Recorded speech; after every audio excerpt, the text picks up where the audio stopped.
नमस्कार, मैं दिवाकर हालदार एक बार फिर से आपके सामने उपस्थित हूँ अपने YouTube channel Vani education and culture को लेकर। आज मैं आपको एलटी हिंदी की तैयारी करने वाले अभ्यर्थियों के लिए कुछ MCQ प्रश्नोत्तर लेके उपस्थित हुआ हूँ। मेरा पिछला वीडियो हिंदी साहित्य के इतिहास के बारे में था और मैं आज उसी की अगले कड़ी को जोड़ते हुए उसी से संबंधित जो MCQ क्वेश्चन है उसको लेकर आया हूं। आशा है आपको अच्छी लगे, और यदि आपको अच्छी लगती है मेरी खोज या फिर मेरी तैयारी तो फिर आप लोग जरूर बेल आइकन प्रेस करें और मुझे प्रोत्साहित करने का प्रयास करेंगे। तो चलिए मैं आपको लेकर चलता हूं कुछ MCQ क्वेश्चन जो लास्ट टाइम मैंने हिंदी साहित्य के बारे में दिखाया था या बताया था हिंदी साहित्य के इतिहास के बारे में, उसी को लेकर हम अगले पड़ाव में चलते हैं। हिंदी साहित्य के इतिहास से संबंधित जो वस्तुनिष्ठ प्रश्न हैं वो इस तरह से हैं, आप लोग देखिएगा। मैं यहाँ बताने का प्रयास कर रहा हूँ आपको। पहला प्रश्न, जिसका जो प्रश्न है, हिंदी किस भाषा परिवार की भाषा है? ए भारोपीय, बी द्रविड़, सी ऑस्ट्रिक, डी चीनी तिब्बती। और इसका उत्तर है ए भारोपीय। यह भारोपीय भाषा परिवार की भाषा है।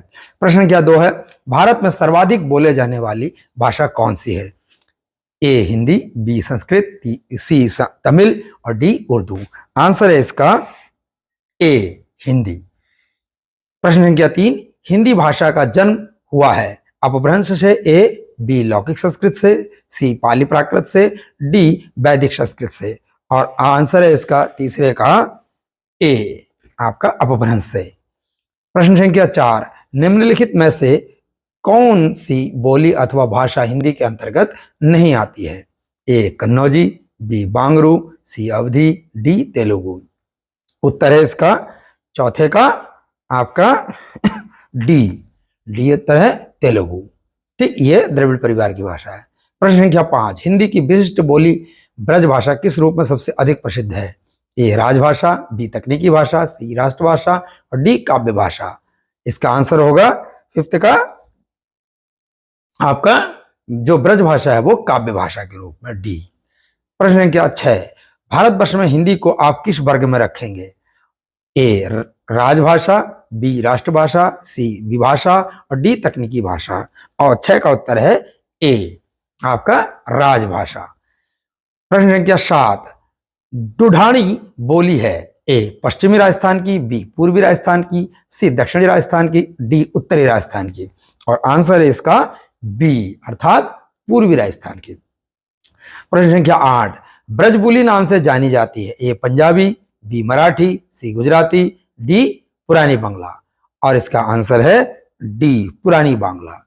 प्रश्न संख्या 9, निम्नलिखित में से कौन सी भाषा देवनागरी लिपि में लिखी जाती है? ए गुजराती, बी उड़िया, सी मराठी, डी सिंधी। और इसका आंसर है सी अर्थात मराठी।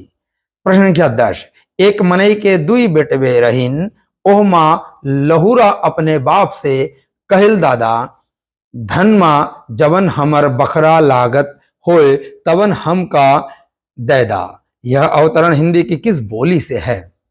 और इसका ऑप्शन है ए भोजपुरी, बी कन्नौजी, सी अवधी, डी खड़ी बोली। और आंसर है इसका सी अर्थात अवधी।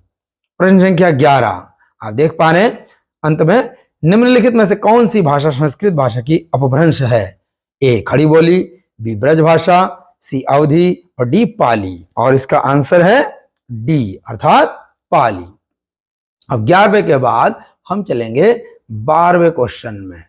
12वां क्वेश्चन देख लीजिए आप लोग। और ये 12वां क्वेश्चन हुआ आपका, अधिकतर भारतीय भाषाओं का विकास किस लिपि से हुआ? ए शारदा लिपि, बी खरोष्टी लिपि, सी कुटिल लिपि और डी ब्राह्मी लिपि। 12 का आंसर है आपका डी अर्थात ब्राह्मी लिपि। इसके बाद हम प्रश्न संख्या 13 में चलेंगे। 13 में देख लीजिए, हिंदी भाषा किस लिपि में लिखी जाती है? गुरुमुखी, ए बी ब्राह्मी, सी देवनागरी और डी सौराष्ट्री। आंसर होगा इसका क्या?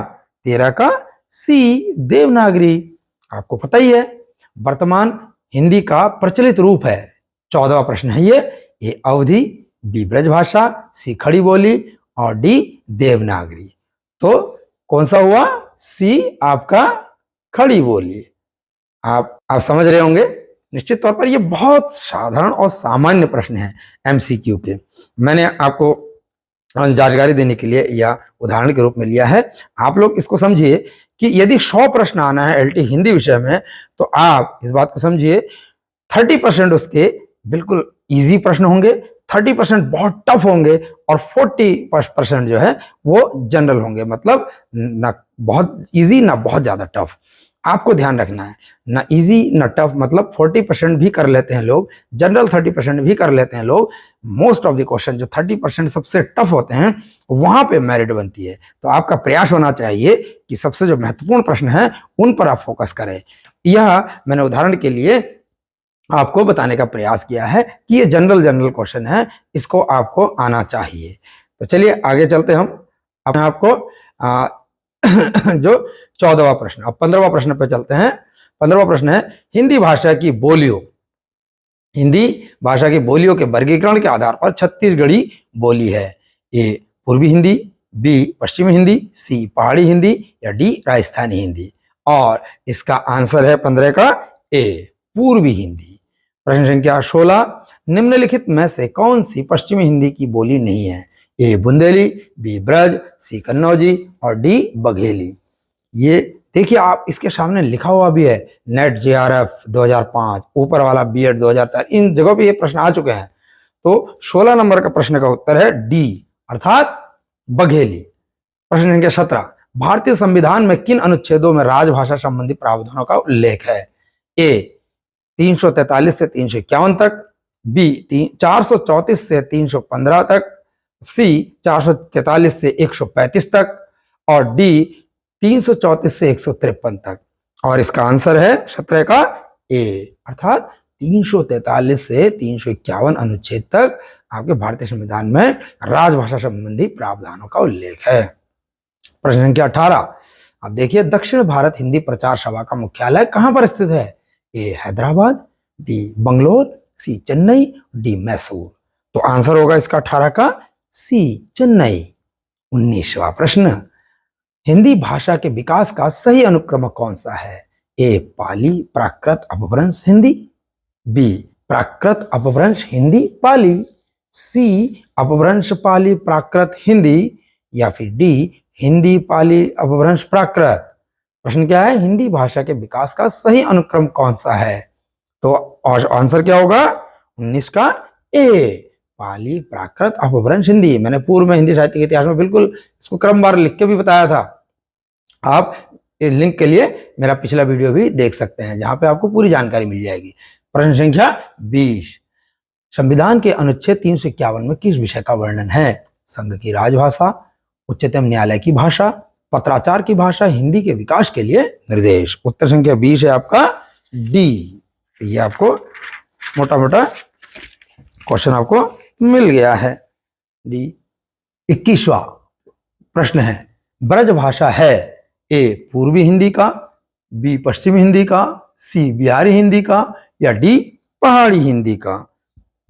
ठीक, और 21वें का आंसर है बी अर्थात कौन सा हुआ? पश्चिमी हिंदी। ठीक है ना। इसके बाद प्रश्न संख्या 22, मगही किस उपभाषा की बोली है? मगही किस उपभाषा की बोली है? ए राजस्थानी, बी पश्चिमी हिंदी, सी पूर्वी हिंदी, डी बिहारी। और इसका उत्तर है 22 का डी बिहारी। आप इस बात का ध्यान रखेंगे। ठीक, हम आगे बढ़ते हैं आपके साथ। 22 नंबर प्रश्न हो गया है। अब हम 23वें नंबर प्रश्न पे पहुंचेंगे। ठीक हो गया, 23वें नंबर क्वेश्चन पे पहुंचेंगे। 23वें नंबर क्वेश्चन क्या हुआ? 23वें नंबर पे हिंदी खड़ी बोली किस अपभ्रंश से विकसित हुई है? और ऑप्शन है ए मागधी, ऑप्शन है बी अर्धमागधी, ऑप्शन है सी शौरसेनी, ऑप्शन है डी ब्राचड़। और इसका आंसर होगा 23 का सी शौरसेनी। ऑप्शन 24, क्वेश्चन नंबर 24, भाषा के आधार पर भारतीय राज्यों की पुनः संरचना की गई थी। कब की गई थी? ए 1952 ईस्वी, 1953 ईस्वी, 1954 ईस्वी, 1956 ईस्वी। और 24 का आंसर है डी अर्थात 1956 ईस्वी में। प्रश्न संख्या 25, भाषाई आधार पर सर्वप्रथम किस राज्य का गठन हुआ? ए पंजाब, बी जम्मू कश्मीर, सी राजस्थान, डी आंध्र प्रदेश। और 25 का उत्तर हुआ डी आंध्र प्रदेश। 26 नंबर प्रश्न, बघेली बोली का संबंध किस भाषा से है? ए राजस्थानी, बी पूर्वी हिंदी, सी बिहारी, डी पश्चिमी हिंदी। और इसका उत्तर है 26 का बी अर्थात पूर्वी हिंदी। 27 नंबर प्रश्न, किस तिथि को आपका हिंदी को राजभाषा बनाने का निर्णय लिया गया? 27 नंबर प्रश्न है, किस तिथि को हिंदी को राजभाषा बनाने का निर्णय लिया गया? 15 अगस्त 1947, 26 जनवरी 1950, 14 सितंबर 1949, 14 सितंबर 1950। और 27 का उत्तर है सी अर्थात 14 सितंबर 1949। इसी दिन हिंदी दिवस भी मनाया जाता है। 28 नंबर प्रश्न, वर्ष 1955 ईस्वी में गठित प्रथम राजभाषा आयोग के अध्यक्ष थे? ए बीजी खेर, बी सुनीति कुमार चटर्जी, सी जीबी पंत और डी पी सुब्बोरोयान। 28 नंबर प्रश्न का उत्तर है ए बीजी खेर। ठीक। 29वां क्वेश्चन है, मुझे भारतीय संविधान की 8वीं अनुसूची में शामिल भाषाओं की संख्या है? ए 14, बी 15, सी 18, डी 22। और इसका आंसर क्या है? 29 का डी अर्थात 22। इसके बाद हम थोड़ा सा और आगे बढ़ते हैं, इन क्वेश्चन को भी देख लेते हैं। ये थोड़े और हैं, 37 क्वेश्चन है कुल मिला के एग्जाम्पल के तौर पर। क्वेश्चन नंबर 30, हिंदी की आदि जननी भाषा है या आदि जननी है? ये संस्कृत, बी पाली, सी प्राकृत, डी अपभ्रंश। इसका आंसर होगा ए संस्कृत।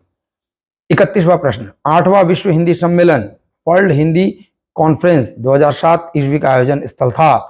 ए नागपुर, बी मॉरिशस, सी लंदन, डी न्यूयॉर्क। और 31 का क्वेश्चन है आपका, क्या है 31 का? बी अर्थात बी मतलब मॉरिशस।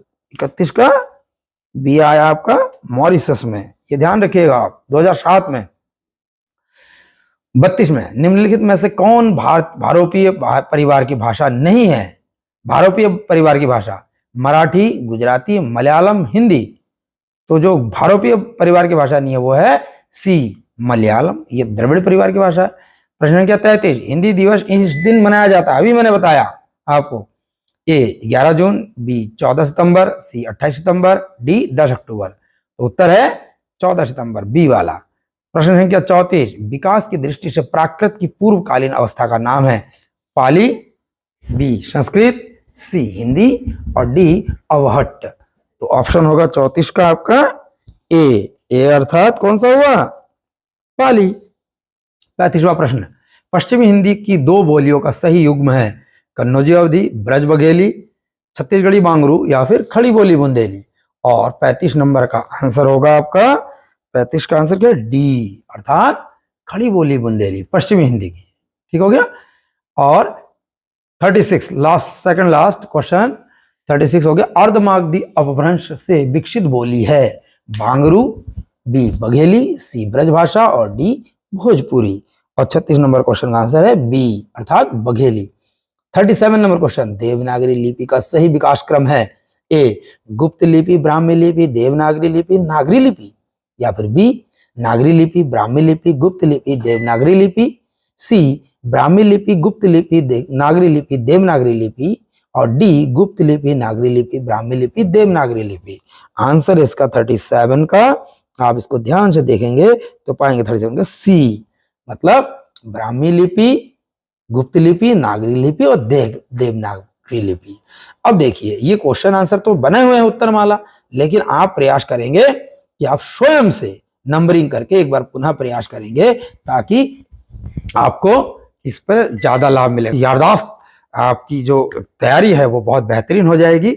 इसी तरह नेक्स्ट वीडियो में भी मैं कुछ और नई कुछ और हिंदी साहित्य से संबंधित नई जानकारी लेकर आपके सम्मुख उपस्थित होऊंगा। तब तक के लिए थैंक यू वेरी मच।